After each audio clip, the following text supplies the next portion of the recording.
Oh, let me tell you something. Busting makes me feel good.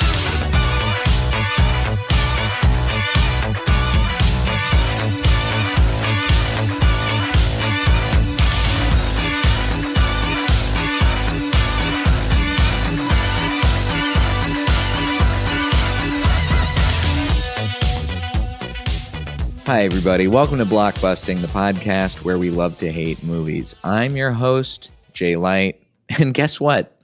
Today, I'm also your guest. Solo episode. We're trying it out. Let's see what happens, folks. This is something that really I feel not just obligated to do, but sort of drawn to do after a movie I watched while I was traveling on a plane. I don't know how long it's going to be on planes for. Literally, I'm saying it because that's the movie.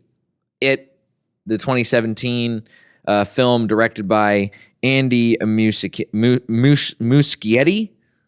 Muschietti? I'm probably saying it Muschietti. That's my guess. Andy Muschietti. What does Wikipedia say about Andy Muschietti? Yeah, it's Andy Muschietti. We've also got, this came out 2017, written by a handful of folks, including Cary Joji Fukunaga, starring Bill Skarsgård, a bunch of kids. It's, okay. I remember when this movie came out, 2017. I've seen trailers for it. The trailers looked cool. I had never seen the original.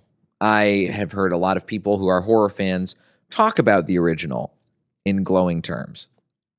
It was one of those movies that I completely missed while I was in theaters. Had some problems getting to it. I think I don't even remember why I didn't see it while I was in theaters. Who knows? Who's to say? But it's one of those horror movies that in recent years, as I continue to watch more horror movies, has just kind of eluded me. It's just also, it's very long. It's 135 minutes. It's over 2 hours. Easy over 2 hours. That's a lot of time to put into a movie that I'm not 100% sold on. Especially because there's a part of me that's like, oh, well, maybe I should watch the original first. Maybe I should attempt reading the book. Who knows? Not really any of my business, I guess, at the end of the day. But I was having this plane fly back. I was at a wedding, traveling, had a 3-hour flight. This was in the in-flight entertainment on Southwest. And I was like, you know what? Fuck it. It's October at time of recording, at least. I know this is going to come out after spooky season. And hey, you know what? This means you don't have to feel obligated to watch it next Halloween season. Next time you're watching 31 Days of Halloween, doing your own private watch or whatever, avoid it. Avoid it like the plague, because it's not good. Despite the fact that it has not only become one of the highest grossing R-rated movies of all time, set numerous box office records. It is currently the third highest grossing R-rated film of all time, the highest grossing horror film of all time, unadjusted for inflation, received a bunch of awards, has been called one of the best Stephen King adaptations, even somehow managed to get Oscar buzz. I'm assuming for Bill Skarsgård's performance, because I can't imagine anything else. Maybe the cinematography. I really don't know what could be worth nominating this movie for, awards-wise. It's bad. It's really bad. And I was shocked at how bad it was. I had seen, maybe part of it is this too. I remember at some point somebody showed me the opening sequence where we see Pennywise and Georgie, the boy who gets eaten by Pennywise at the very beginning of the movie. And they were talking about, oh yeah, this is Bill Skarsgård. This is a scary movie. This is the moment. And I remember watching that opening scene and not not being scared. It's it's one of those performances where you're watching Bill Skarsgård, who I do like as an actor. I can't, frankly, remember anything I've seen him in besides this and Barbarian. I like him in Barbarian. He's real good in Barbarian. In this, he puts on a decent, serviceable performance. It's not the best.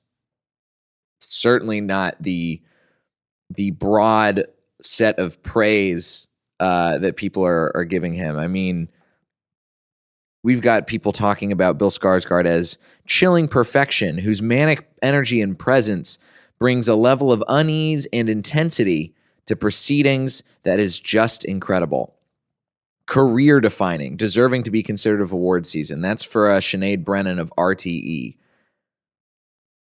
Ben Child of The Guardian described Skarsgård as a revelation. There may be something of Heath Ledger's Joker, an Oppression-era New York gangsterism to Skarsgård's vowels, but his ability to go from quiet, leering menace to nightmarish attack mode in a split second is a big part of the appeal. Richard Roper spoke highly of Skarsgård's performance, with him writing that Skarsgård's Pennywise shows up only sparingly, and that's a wise choice. To be sure, it's a strong performance, and the clown is a worthy successor to all the great scary clowns in movie history. Peter Travers of Rolling Stone, that evil clown Pennywise, is spectacularly scary Bill Skarsgård, is the stuff of nightmares. Okay. Let's talk about what Bill Skarsgård is doing here. He's not doing anything performance-wise. As far as if we're looking at the character of Pennywise, I cannot imagine why a child would see Pennywise or hear him talk and be attracted to Pennywise, to be drawn to him. I mean, the whole plot of it, if you haven't seen it, I'm going to say this a lot. It's a long novel. It's got 2 adaptations on film. I think there's also a Spanish language one. There's a big miniseries, 52. I mean, it's hardly a miniseries. It's 52 parts. It's a proper television series. But anyway, I digress. The basic overarching plot of it is that these kids in Derry, Maine, which is a cursed town, they call themselves the Losers Club. And they spend this first summer, which we see in it, is they're one of the main guys, Stuttering Bill, kid brother dies, gets eaten by the clown. We see that in the opening sequence. I'm not spoiling anything here that you can't already find on the internet. So he goes a summer after his brother gets eaten. He basically, there's all these missing kids that we see missing posters for. There's all sorts of stuff happening in the town that's very scary. We see all these kids getting bullied. The Losers Club, they're bullied. They start having visions. They're afraid. They're getting chased around by ghouls and ghosts and clowns and lepers and all sorts of spooky bullshit. And eventually, there's this big fat nerd kid who we see. He's honestly my favorite character in the movie is this kid. I'm going to talk. I will talk glowingly about the performances of a couple of the child actors. One of them being, oh boy, I can't wait. Here we go. Where's our guy? No, not the sickly boy. No, not any of these other people. Why is the Wikipedia page for it so long? All of these people are so, they're written out to an extreme extent. There's a lot of stuff going on here. And yet somehow, the section for one of the best characters in the movie, Ben Hanscom, a shy, overweight boy with a crush, this guy, he gets a paragraph as opposed to literally every other character and actor who's getting 5 paragraphs on their performance on this Wikipedia page. So this kid, Ben, he's getting made fun of, and he retreats to the library to avoid the bullies who are making fun of his weight. Like I said, big fat nerd kid. All right. It's just a descriptor. He uncovers this basically it's not a conspiracy, but it's a story that has been present in Derry for years, which is that it's a cursed town. And there's some sort of, as we find out in part 2, I would imagine, and I can tell you I know the information because I did my research before I came on to talk to myself. There's some sort of extraterrestrial entity that landed in Derry. There's a very like eldritch horror in the sort of H.P. Lovecraft kind of vein. And it feeds on fear and feeds on flesh and children, right? And this is who is mostly manifested as Pennywise the Dancing Clown. There's a bunch of other ways that it manifests. I'm saying it just like that because that's the way it is said in in all the marketing. I feel like you got to really capitalize on it whenever you have a chance to talk about it just like that. Now,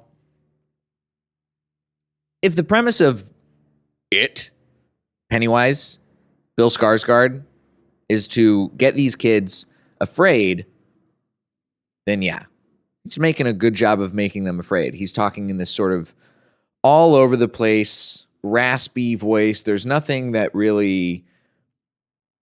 I mean, like I said, going back to the opening scene, Georgie, this kid who gets eaten at first, is drawn to a storm drain.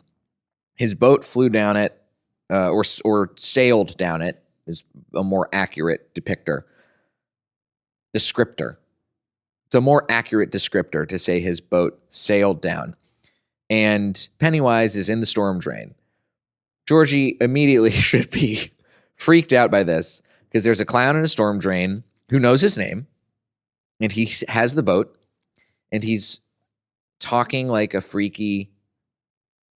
He's talking in this sort of low voice, and he's got this weird affect going on. And I don't understand why any child, not even stranger danger aside, would watch this and see this horrifying clown and be attracted to that and be drawn to that and talk to that. Why? Let's talk about the fact that this is a horror movie, and yet it is not scary at all.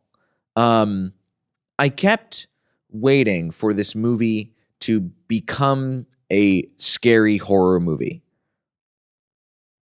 There's a lot of things that feel like they could have been scarier if the way they were presented to us was different, right? Like I said, there's the Losers Club. We have all of our kids who are bullied and outcast, and they have all something quote unquote wrong with them, right? Like we've talked about Ben Hanscom, who is overweight. We've got Stuttering Bill. It says it right in the name. He's got a stutter. The kids are going to make fun of him for that. We've got a homeschooled black kid who is... There's nothing that is overtly said towards him that is... We're not having any teenagers yell racial slurs at this kid, but it's heavily implied that there is a racist element to why he is bullied. There is our boy Finn Wolfhard from Stranger Things, Trashmouth, who is just a guy with big, thick glasses, and he's getting he talks a lot of shit, and sometimes he gets hit. We've got our guy, I forget the kid's name, and I'm not going to look it up because I can't scroll through this gigantic Wikipedia page and keep on track to get this episode done in time. But he's got a mom who's Munchausen's by proxying him. And I think that covers... Oh, Beverly. Okay. This is also... I'm going to heap praise on one performer here in particular, Sophia Lillis, who plays Beverly. She is... At the very beginning of the movie, we see her getting bullied by the other girls in the girls' bathroom. They're doing the classic mean girl thing, right? Of saying she's a slut who doesn't have friends, saying she's gross, all this stuff, right? And it's revealed over the course of the movie that there's an element of abuse happening in her life, at her home life. Her father is abusing her, physically, sexually. It's really, really unsettling, and I think Sophia Lillis actually plays that role of an abuse victim quite well, because she's young enough to where she still, I would, in character terms, probably doesn't feel like she can escape it, but she's getting to that age where she's turning. We see her at the very beginning. She's buying tampons, right? We know what kind of age she's at. We know what's going on with her mentally and physically. And over the course of the movie, she finds the strength, rather, to overcome her abusive father, and that performance that she gives as this tough as nails exterior but really haunted interior kind of gal. Big props to Sophia Lillis for that. She deserves all the accolades she got. She got a ton of accolades for this. I believe she got best some breakout character or breakout role performances. She was nominated at the MTV Movie and TV Awards for Most Frightened Performance. She got nominated for Breakthrough Artist Award at the San Diego Film Critics Society, Best Youth Performance at the Seattle Film Critics Society. Teen Choice Awards, Breakout Movie Star, nominated for that. But here's the problem. A lot of the performances are really uneven.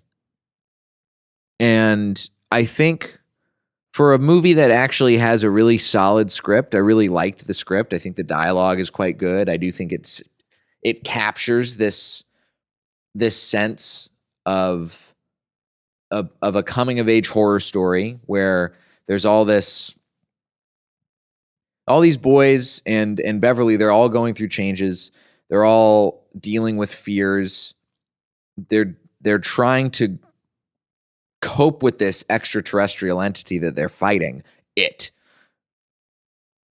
The script handles all of that quite well. Unfortunately, the performances from a lot of the actors, and in particular, like I said, it pains me to say this. I don't like the fact that we're talking about our kids here, but the lead kid, the kid who's playing Bill, Jaden Lieberher, not a very good performance. Unless you're counting that he nailed somebody who had a stutter. He did that well. But I don't actually feel the emotions that we're trying to get evoked out of him. Same thing with our guy. We've got Stanley. Oh my God, I didn't even talk about this kid. We got this guy. He's a Jewish kid. He's getting harassed, obviously, for being Jewish. He's wearing a kippah, and he's awkward. The performance there is not very good. The performance from Mike, played by Chosen Jacobs, nothing to write home about. Jack Dylan Grazer is Eddie, our Munchausen by proxy kid. Not much going on there. He has a couple shining moments where he's getting to tell his mom off, but that's more dialogue driven than performance driven. If anything, it's easy to tell your mom off if you have good script behind it. Henry Bowers. Oh, the psychopath kid. The bully. Again, we're getting stock performances here, and we are being told by the critics that, oh man, these kids put on such an amazing performance. It's not about the performances here so much as it is about they were able to read a really good script and run with it. I would say the only actually good standout performances here are from Sophia Lillis. Finn Wolfhard, I actually really liked his performance. Once I got over the fact that I was definitely watching a different Finn Wolfhard than I'm seeing in Stranger Things, which is I mean, it's great casting, but there is a little bit of getting over that you have to do. And then Jeremy Ray Taylor as Ben Hanscom, another great performance. Bill Skarsgård's fine, but he's not like, I'm not freaking him out. I'm not doing anything to like look at him and be like, oh, wow, this guy's scary. Because the problem, again, this is a horror movie, ostensibly. It's supposed to be a horror movie, and yet all of the scares themselves telegraphed to shit. Anytime we're seeing a sequence where something scary is about to happen, it's given away by the score. It's given away by the framing. We hear these little spooky strings coming around, and we hear this, maybe some loud sound effects. We hear there's a lot of children, there's a lot of young choirs going on in this movie, and it plays into it as an entity, having killed a bunch of kids over the years, making them float in this weird little cistern. But all of this, the sound design of this movie is only making all of the actual moments that are supposed to be big jump scare moments, nothing's happening. I'm not feeling the fear. I'm sitting here watching it on a dark plane.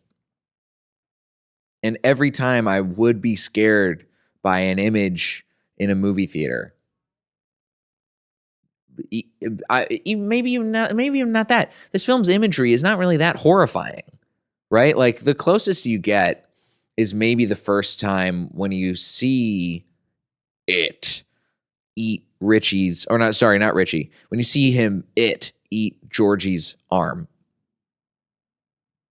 You see these big toothy jaws emerge from its mouth. And it's cool. I wasn't like shocked and horrified. I wasn't like clutching my pearls when I saw this go down. And then every time we see the kids going through a moment where they feel the fear, we know exactly where there's going to be something scary pop up. It's telegraphed. It's so telegraphed. A lot of horror movie is about building tension, right? Horror there's a level of suspense you have to have built. And when you spend your time building the suspense by saying, look at how suspenseful this is going to be. Look at this kid going down into this library that's clearly got some weird, goofy, spooky shit going on in the stacks in the basement. Hey, look at this scary house. Wouldn't it be crazy if there was something scary happening in this house? Oh my God, there's going to be something scary happening in the house. There's no big release that happens that we're not expecting, right? Let me give you an example, okay? And apologies, I am going to spoil a big moment in another horror movie, in Hereditary. If you haven't seen Hereditary, it's old. Go see it. It came out, actually, I think it came out the same year as it did. Let me look. No, 2018. Okay. That would explain why nobody is talking about Hereditary from that year. So there's this scene early on in Hereditary where Alex Wolff is driving Millie Shapiro, brother and sister characters. They're driving back from a party. She's freaking out. She's having an asthma attack. She sticks her head out the window of a moving car in order to get some air. And Alex Wolff's character drives past a utility pole. We don't see it happen from anything other than this tight shot on him. Okay. Drives past. We hear the snap as Millie Shapiro's character is decapitated. Then Alex Wolff's character is freaking out, sort of silently and internally, memory serves. And then literally one of the next shots you see is the decaying, gross head of Millie Shapiro on the side of the road. There's a big music sting that plays. It's a long, lingering shot. The imagery is gross. It's unsettling. And it's a tension break because we have, in a proper way, we have set up, we know something horrible has just happened. We haven't seen it. But we have the break in tension come from the visual of this decapitated head. Okay? Where I felt went wrong the most was in all of the moments where something really scary could have happened. And truly, like, deeply scary. We instead got easily telegraphed jump scares. And jump scares, of course, you got to have them in horror movies, right? They're the quick, easy way to break the tension. But if you're going to do a jump scare, layer it a little bit, okay? Do it in a way where it feels like we're not being fully set up for where the scary thing is going to come from. I don't know if I'm just too jaded by having watched enough horror movies at this point, but what it feels like happened. There's this moment. Let's talk about the middle of the movie, okay? They're in this house. There's this, it's a literal haunted house, right? This is its home base. And we're seeing these scares happen. We're seeing these jump scares. These kids are told not to split up, but they separate. And of course, as soon as you see somebody separate, you're like, oh, well, there's going to be some spooky shit happening. You get into an empty room. You get to see, all right, well, this kid's starting to feel afraid. And you hear this music that's starting to be like, oh, there's going to be some scary shit about to happen. And so you're bracing yourself as an audience member. You're like, oh, I guess there's some scary shit that's about to happen. Then the scary shit happens. You see the weird looking character from a painting for the Jewish kid. You see the leper for the Munchausen's kid. All sorts of stuff that we know is going to comes. Okay. Where we actually have a good moments in horror movies, they exist in this movie. They're few and far between. There's some good scenes, but it's a horror movie. A horror movie is supposed to be scary. A horror movie is supposed to surprise you and shock you and have imagery that freaks you out. There's one scene, really, truly only one actual scene where that happens, in my mind, for me. And it's a scene where Beverly is in the bathroom. She's just experienced a twinge of creepy, abusive behavior from her father. She goes to the bathroom. She cuts off her hair. She's got this long, flowing red hair. She cuts it super short. And the hair starts to come back up out of the sink. And she starts pulling it a little bit. She's noticing it's been this weird. There's this red stuff at the bottom of it. It's blood. And then the hair gets sucked back into the drain. And then the hair pulls her towards the drain. And then there's this torrent of blood that explodes out of the sink and completely coats the entire bathroom. Now that scene, that's the kind of like suspenseful, good, highly effective visual scene that this movie needed more of, as opposed to setting us up with, oh, well, there's some scary stuff that's about to happen. Here's the scary thing you probably guessed was going to happen. There you go. Scare completed. Where I think this scene in particular worked is that I didn't know what was going to happen. I had a feeling we were going to see it. I didn't know what Beverly was particularly afraid of. We find out later the thing she's most afraid of is her father, naturally. When you've got an abusive father, probably the thing you're going to be the most afraid of.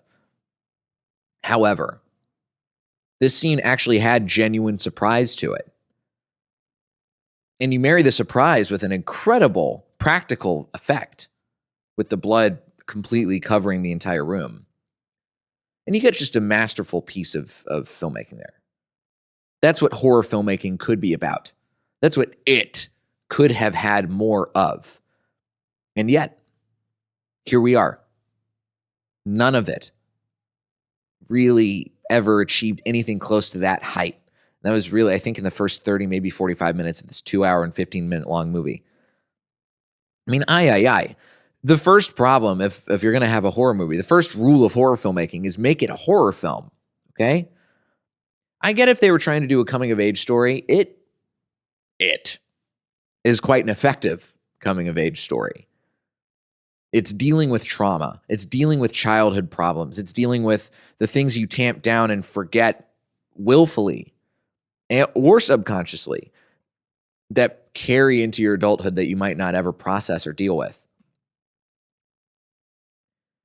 But if you're going to make a coming-of-age story, there's better ways to do it. And if you're going to make a horror movie, there's better ways to do it. And especially if you're going to make a horror movie that's also a coming-of-age story, make it actually have those genres properly married. It's such a shame. Like I said, the script is good. There's a lot of potential in this script. I think the biggest problems in this movie come from the fact that the atmosphere was never cultivated properly. The performances were largely weak. And it's just not as advertised.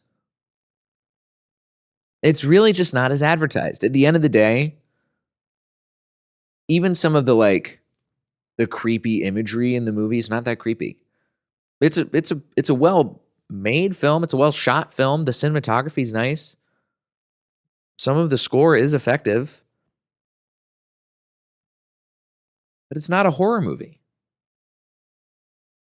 Somehow 83% of the critics on Rotten Tomatoes decided this is a horror movie, as opposed to what I think is, there's a lot of really accurate reviews here in the detractors. Matthew Bond, The Mail on Sunday in the UK. I was more bored and fed up than frightened. That's how I felt. I was watching these scares about to happen, and I was like, all right, well, I guess we're going to get another one. Doesn't work. We have Rhode Island, Newport this week, Lauren King. There's nothing really new or unexpected. Correct. Absolutely correct. We have J.R. Jones in the Chicago Reader. The serious dramatic themes ring hollow, however, leaving only the paperback boogity to justify the Oscar bait running time.